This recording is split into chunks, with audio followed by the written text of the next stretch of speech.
Merci beaucoup, merci infiniment. Waouh. Et merci Dana. Merci Kid Rock, qu'on appelle parfois Bob. Et merci Lee qui est là depuis le début. Merci beaucoup. Quel talent, quelle belle chanson. Merci. Mes amis, délégués et concitoyens, je me tiens devant vous ce soir avec un message de confiance, de force et d'espoir. Dans 4 mois, nous aurons une victoire incroyable et nous commencerons les 4 plus grandes années de l'histoire de notre pays.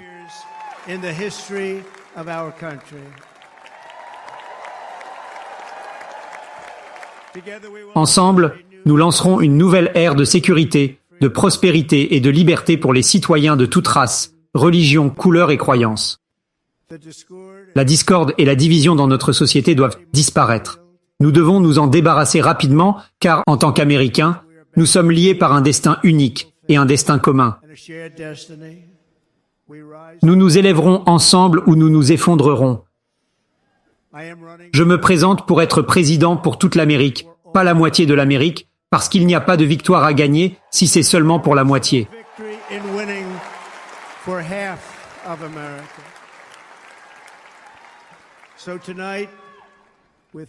Alors ce soir, avec foi et dévouement, j'accepte fièrement votre nomination pour être président.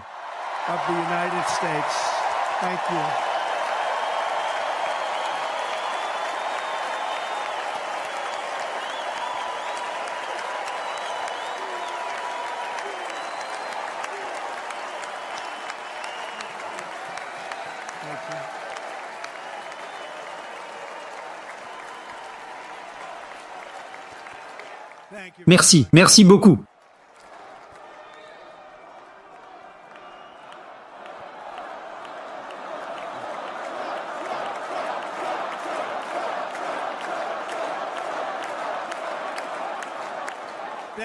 Merci beaucoup. Et nous allons bien faire les choses. Nous allons bien faire les choses. Permettez-moi de commencer ce soir en exprimant ma gratitude au peuple américain pour votre élan d'amour et de soutien suite à la tentative d'assassinat lors de mon rassemblement samedi.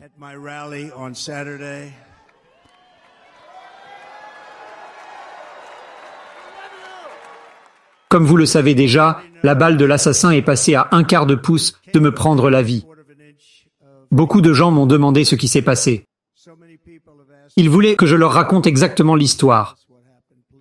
Par conséquent, je vais vous dire exactement ce qui s'est passé et vous ne m'entendrez jamais le raconter une deuxième fois, car c'est vraiment trop douloureux à raconter.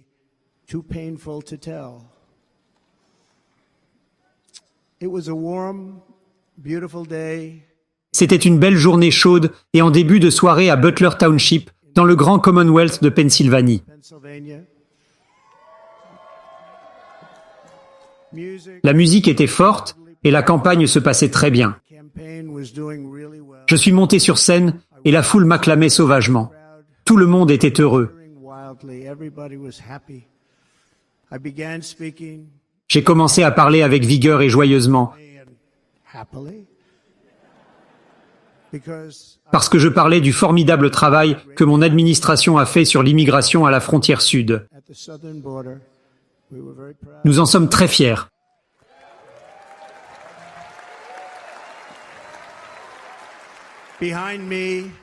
Derrière moi et à droite, il y avait un grand écran qui affichait un graphique des traversées de la frontière sous ma direction.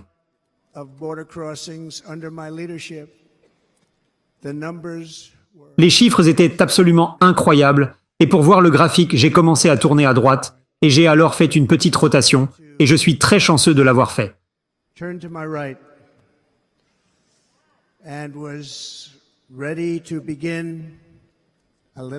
C'est alors que j'ai entendu un fort sifflement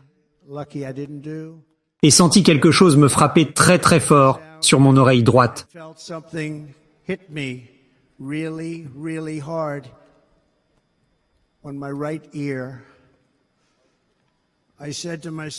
Je me suis alors dit, « Waouh, c'était quoi ça? Ça ne peut pas être une balle quand même ?» J'ai alors placé ma main droite vers mon oreille et l'ai découverte pleine de sang. Pour de vrai. Du sang partout. J'ai immédiatement su que c'était très sérieux, que nous étions attaqués, et d'un seul mouvement, je me suis mis au sol.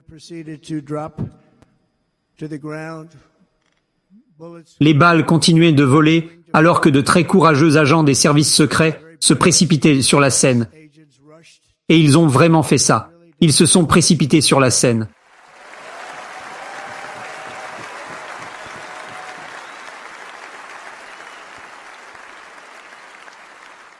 Ce sont des gens formidables.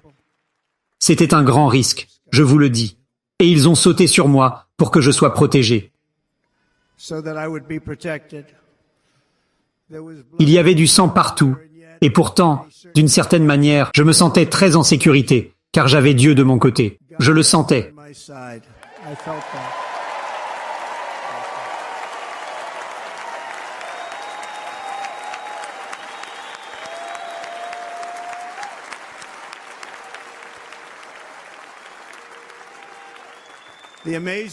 La chose incroyable est qu'avant le tir, si je n'avais pas bougé la tête à ce tout dernier instant, la balle de l'assassin aurait parfaitement atteint sa cible et je ne serais pas ici ce soir. Nous ne serions pas ensemble. L'aspect le plus incroyable de ce qui s'est passé ce soir terrible sous le soleil couchant a été vu plus tard.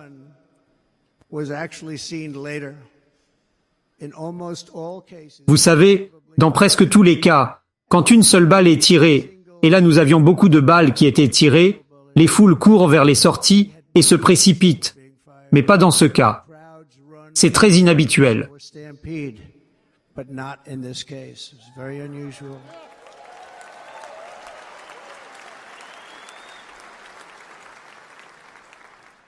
Cette foule massive de dizaines de milliers de personnes est restée sur place et ne bougeait pas d'un pouce.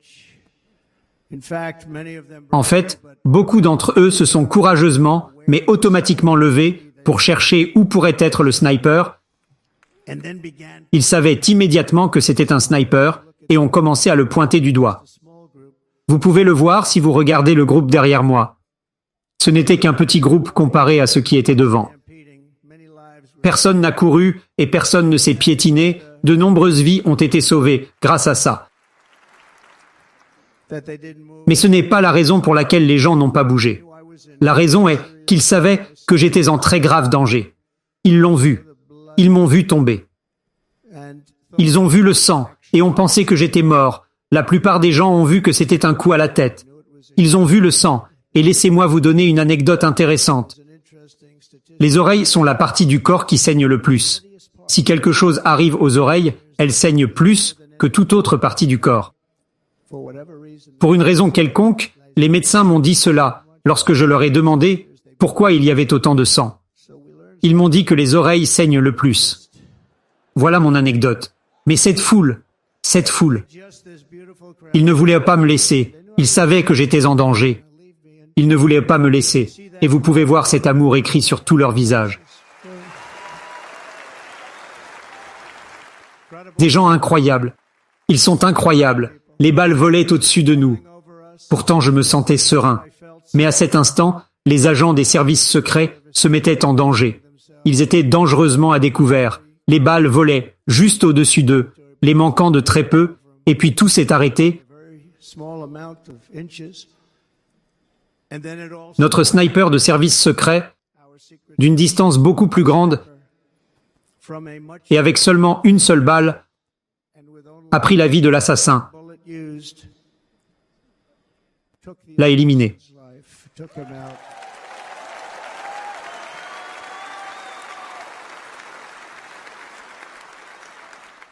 Je ne devrais pas être ici ce soir. Merci, merci.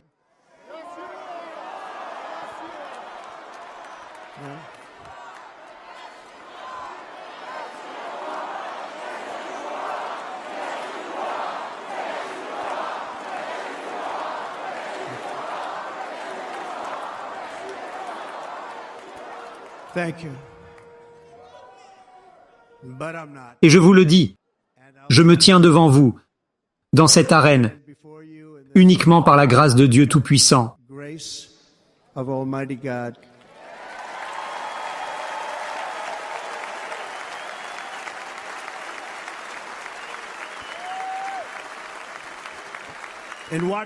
En regardant les nouvelles au cours des derniers jours, beaucoup de gens disent que c'était un moment providentiel. C'était probablement le cas quand je me suis levé entouré par les services secrets. La foule était confuse parce qu'ils pensaient que j'étais mort et il y avait une grande tristesse. Je pouvais le voir sur leur visage quand je regardais. Ils ne savaient pas que je regardais. Ils pensaient que c'était fini. Mais je pouvais le voir. Je voulais faire quelque chose pour leur faire savoir que j'allais bien.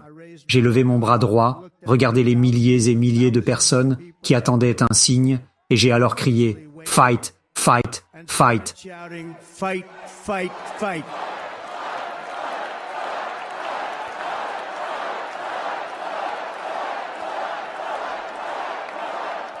Merci. Une fois que mon poing serré s'est levé, et il était bien haut dans les airs, vous avez tous vu ça. La foule a réalisé que j'allais bien et a rugi de fierté pour notre pays, comme aucune foule que j'ai jamais entendue auparavant.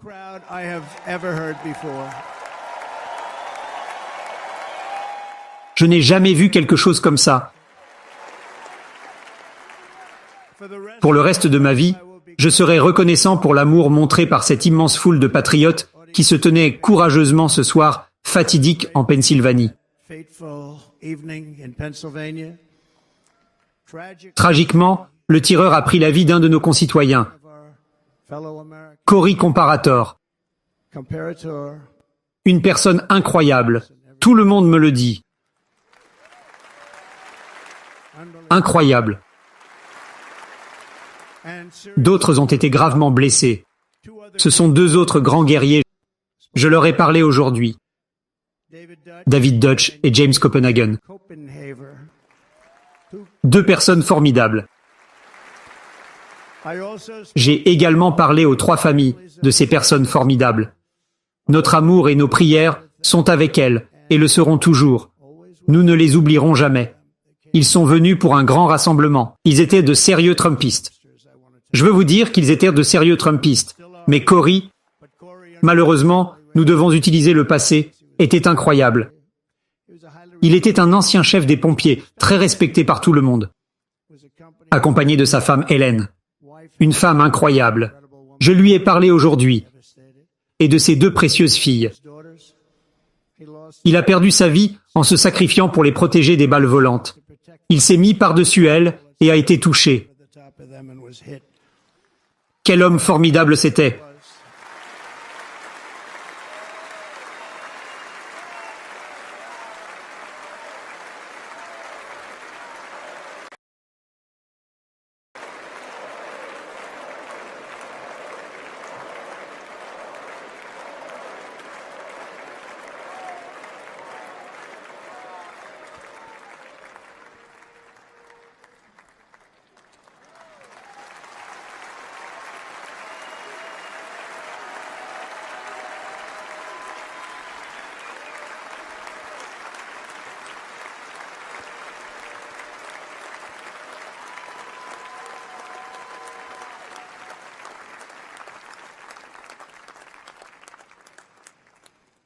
Je veux remercier le service des pompiers et la famille pour avoir envoyé son casque et son équipement.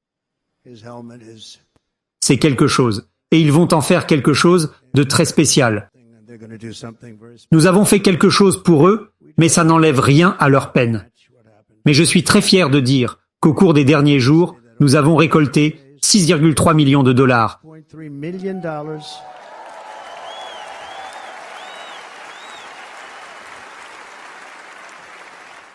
Pour les familles de David, James et Corey. Des dons notamment d'un ami à moi qui vient juste de m'appeler. Il m'a envoyé ce chèque ici même. Je viens de le recevoir, d'1 million de dollars. De Dan Newland. Merci Dan.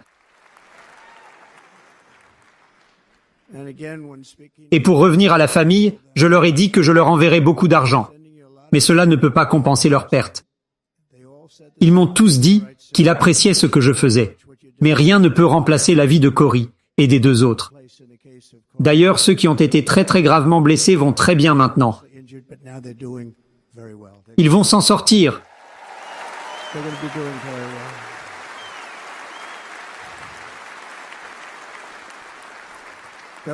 Ce sont des guerriers.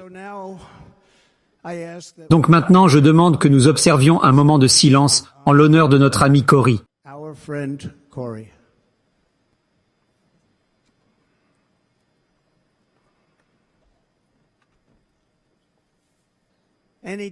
Tous ces désaccords doivent être mis de côté et nous devons avancer unis en un seul peuple, une seule nation, en prêtant allégeance à un si beau, oh oui, je pense qu'il est si beau, drapeau américain.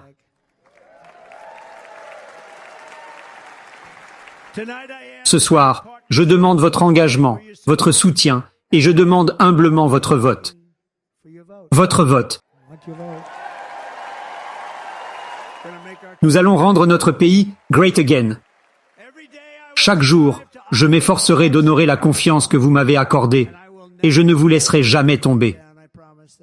Je promets que je ne vous laisserai jamais tomber. À tous les hommes et femmes oubliés qui ont été négligés, abandonnés et laissés pour compte, vous ne serez plus jamais oubliés. Nous allons aller de l'avant, et ensemble, nous allons gagner, gagner, gagner.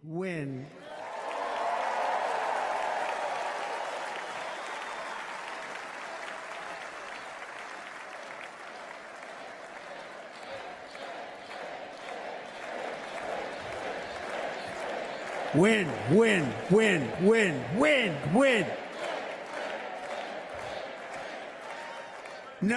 Rien ne nous arrêtera, rien ne nous ralentira, et personne ne nous arrêtera jamais.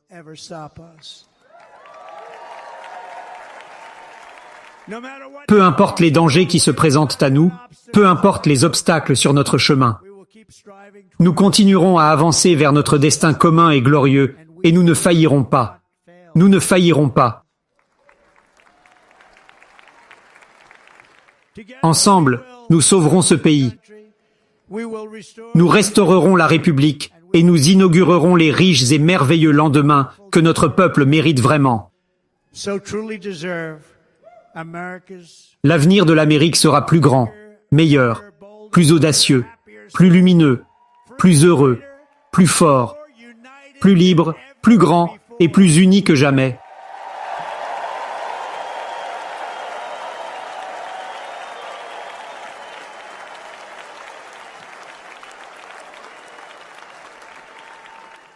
En termes simples, nous rendrons très rapidement l'Amérique great again. Merci beaucoup au Wisconsin. Que Dieu vous bénisse. Que Dieu vous bénisse, Wisconsin. Et que Dieu bénisse les États-Unis d'Amérique, notre grand pays. Merci beaucoup à tous. Bless the United States of America, our great country. Thank you very much, everybody. Thank you.